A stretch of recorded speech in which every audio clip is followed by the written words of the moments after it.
Praise the lord. ఈరోజు దేవుని వాగ్దానముగా కీర్తనల గ్రంథము 133వ కీర్తన 1వ చరణము.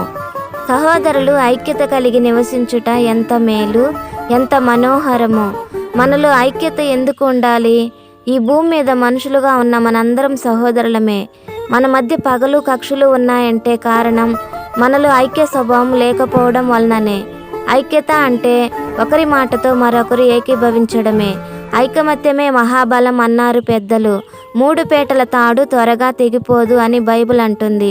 ఈనాడు సొంత సహోదరుల మధ్యలోనే ఐక్యత లేదు. ఒంటరిగా చేసే పోరాటం కన్నా ఐక్యత కలిగి చేయు పోరాటానికే విజయం ఉంటుంది. క్రీస్తులో సహోదరులంగా పిలువబడే మన మధ్యలో ఐక్యత తప్పనిసరిగా ఉండాలి.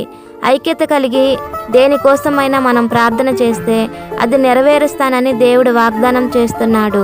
కనుక ఇకనైనా సహోదరుల ఐక్యత కోసం ఐక్యతతో ప్రార్థన చేద్దామా? మనందరం ఐక్యత కలిగి జీవించుటకు ప్రభువు సహాయం చేయనుగాక. ఆమేన్.